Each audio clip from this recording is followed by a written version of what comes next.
1,00,000 টাকা gold loan নিলে আপনাকে ঠিক কত টাকা চার্জ দিতে হবে এবং গোল্ড লোনের ওপর কী কী চার্জ অ্যাপ্লাই করা হয় এবং 1,00,000 টাকার লোনের চার্জ কেটে আপনি ঠিক কত টাকা হাতে পাবেন তার বিস্তারিত আলোচনা আজকের এই ভিডিওতে। এবং যারা গোল্ড লোন কি, গোল্ড লোনের জন্য কিভাবে অ্যাপ্লাই করবেন ভাবছেন, তারা আমার ডেসক্রিপশনে দেওয়া ভিডিওর লিঙ্কে যান এবং ভিডিওটি দেখুন। এবং যারা ভিডিওটি দেখছেন অবশ্যই লাইক, কমেন্ট, শেয়ার করুন।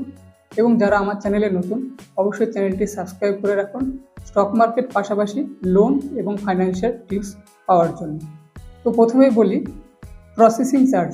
দেখুন, গোল্ড লোনের জন্য এনবিএফসি এবং ব্যাংকিং সংস্থাগুলি 1 থেকে 2% প্রসেসিং চার্জ কাটে, ঠিক আছে। তারপরে আছে জিএসটি পার্সোনাল লোন এবং গোল্ড লোন দুটোর ক্ষেত্রে 18% জিএসটি লাগে। তবে 18% জিএসটি ঠিক কোথায় লাগে সেটা একটু আপনাকে জানতে হবে। দেখুন, আপনার যে প্রসেসিং চার্জ 1 থেকে 2% কাটছে, ধরুন আপনি 1,00,000 টাকা লোন নিয়েছেন, তার 1% প্রসেসিং চার্জ কাটছে, মানে হচ্ছে 1,000 টাকা আপনার প্রসেসিং চার্জ কাটছে। সেই প্রসেসিং চার্জের জন্য যে 1,000 টাকা কাটছে, সেই 1,000 টাকার উপর আপনার 18% জিএসটি দিতে হবে। তার মানে হচ্ছে আপনাকে 180 টাকা জিএসটি দিতে হবে। এবার বলি ইন্স্যুরেন্সের জন্য কত টাকা কাটে।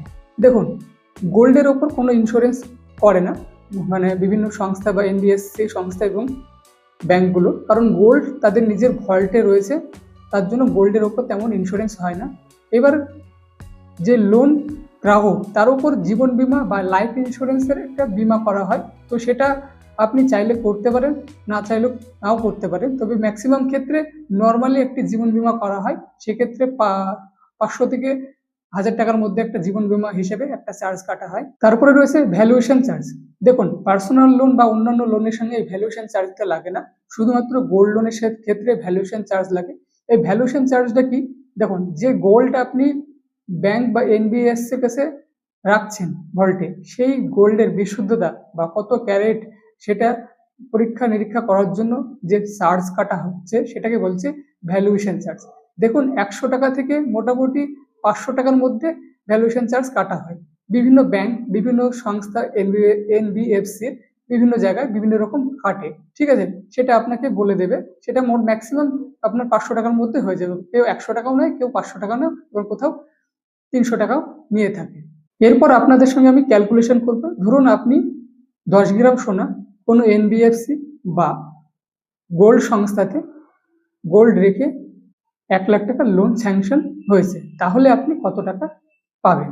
যদি সেই সংস্থা 1% প্রসেসিং চার্জ কাটে, তাহলে আপনার লোন অ্যামাউন্টের ওপর 1% প্রসেসিং চার্জ মানে 1,000 টাকা প্রসেসিং চার্জ দিতে হবে।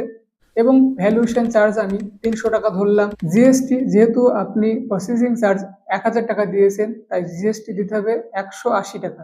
এবং নর্মালি ইন্স্যুরেন্স চার্জ দিতে হবে আপনাকে 700 টাকা, সেটা 500 হতে পারে, আমি 700 ধরলাম।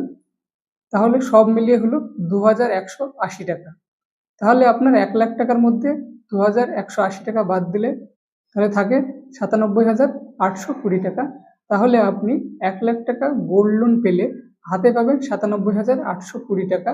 দেখুন, আমি যে ক্যালকুলেশনটা বললাম সেটা মিলে যেতে পারে বিভিন্ন সংস্থার সাথে, কিন্তু যদি ফারাক হয় হিসাবটা, তাও সেক্ষেত্রে ম্যাক্সিমাম হওয়ার চান্স নেই, খুব কম বেশি ফারাক হবে, ঠিক আছে। ভিডিওটি ভালো লাগলে অবশ্যই লাইক, কমেন্ট, শেয়ার, এবং আমার চ্যানেলে নতুন হয়ে থাকলে চ্যানেলটি সাবস্ক্রাইব করে রাখবেন।